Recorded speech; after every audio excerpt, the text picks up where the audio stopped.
Fellow ice cream lovers unite! Here on Adventures of Carlienne, we have been experimenting with our own homemade ice cream, and you can check that series out here. As you may have guessed, our love had to start somewhere. So we're taking you guys along on a favorite local ice creams journey on our new series, Bay Area Local Foods. We are starting with one particular gelateria. How do you say it? Gelateria? Gelato Classico. And it's where our love story for ice cream began. If you're new here, welcome to the Adventures of Carlienne channel. We're all about pursuing our passions, and today it's ice cream. So whether it's a fail or a success, not ice cream is always a success, but whether our adventure brings us failure or success, it doesn't matter. We want to share it with you. Maybe you're going through the same journeys. You can join us on this adventure too. So we just want to encourage you, motivate you to just go after your passions. If you're all about it, then hit the subscribe, hit the bell, and welcome to our community. Gelato Classico started in 1976 in North Beach of San Francisco. They quickly added other locations throughout the Bay Area, and one particular one is Fremont, where my family grew up, and that's like where we celebrated. East Bay? Yeah, East Bay? Yeah. I'm not in a gang, but East Bay? They still serve the same classic flavors today, among some new ones, and Carl and I have returned pretty often to this Fremont location actually for many of our Carlienne birthdays.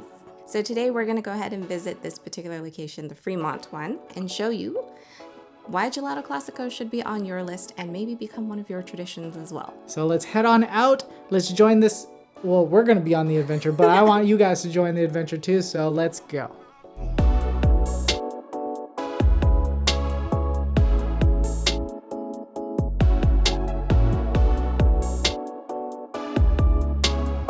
We made it. It's Gelato Classico time. So we're here at the Fremont location. They've got other locations throughout the Bay. They've got cafes. They've got all the kinds of stuff. But here we are. It's ice cream. It's gelato time. It's not ice cream. It's gelato. It's ice cream. Let's go.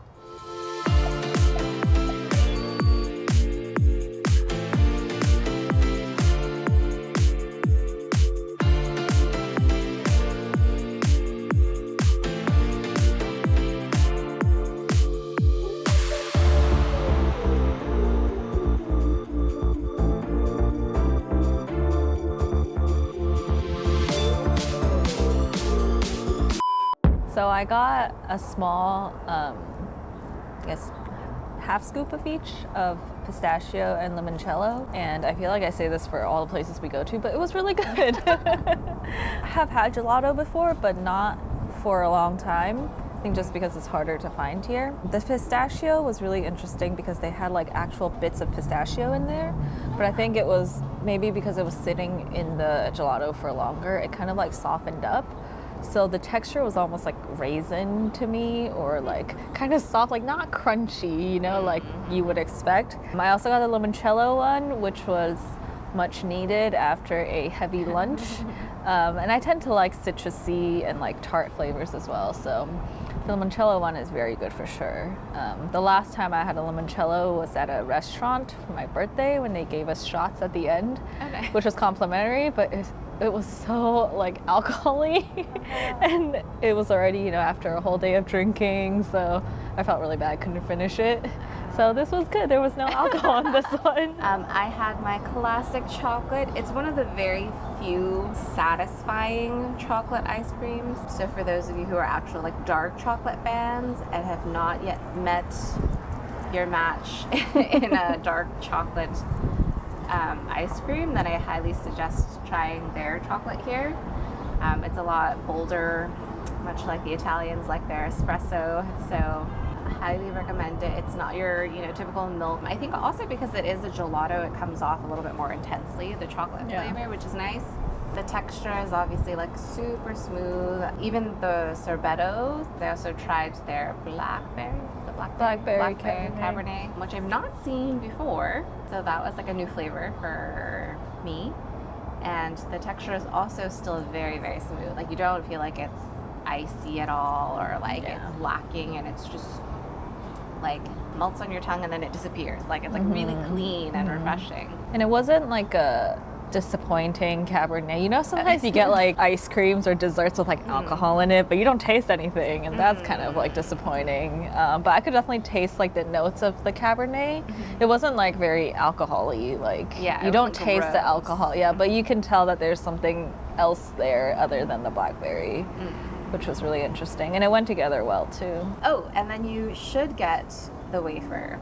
So there's a slight discrepancy. We're not sure whether or not the wafer costs extra, because last time we went to the San Mateo location and we didn't receive wafer cookies with our ice cream, and we were told that it costs extra, like after we'd already paid. So it was a little bit of like, okay, we're fine, we can live without it. For me, like since growing up, having Gelato Classico, like the wafer cookie is part of the experience. So I totally understand that they might need to charge extra for that nowadays, and maybe not everybody likes the wafer cookies, so they're, you know, trying to reduce waste. But for me particularly, it is part of it. It's not like at an ice cream shop, you can go and not get cookies. That's not a big part of your ice cream traditional experience, but the wafer, I feel, is. So I ordered the stracciatella and the cappuccino chip, and I usually always get stracciatella. Like, it's a solid flavor for me. Wherever I go, wherever I am, if it's gelato, it's a stracciatella. And this Fremont location, I've been going here for years, ever since I was like high school. That's a long time of coming to this Gelato Classico, and I didn't even know they had other locations. There used to be like a really, really old man that used to work here, where we always see is like he's like the only employee, but now I guess he retired. I'm not sure if he sold it or if and someone else took over, or these are his kids, or what the story is, but I'm glad that it's still here. I'm glad that we're able to share this location, this experience with Peg. The texture of this place always is really good. It's very creamy. I enjoy it. And the whole thing about the wafer, yeah, like Adrian said, the Mountain View location, they do charge for the wafer. So it's a must. I feel like it's a must to get. It's a must to get for your gelato, because it is definitely a part of the experience. Yeah, they have the normal offerings of Italian flavors, the stracciatella. I have seen limoncello before. I'm just not a fan of that, but I tasted it from Peg over here, and it was actually quite delicious. They had some like really different flavors too, like green tea, which I think you would normally see in a gelato place. So I'm interested to see like what that tastes like. If it's anything like the dark chocolate one, I would hope that it tastes really like matcha-y almost, and very like strong and dense. I was kind of interested in trying the tiramisu because I saw that on Yelp, but they didn't have that today. So I hope you guys enjoyed Gelato Classico. We always go back there. Honestly, every time we pass the exit on the freeway, we always think about it. Should we go? It's usually a yes.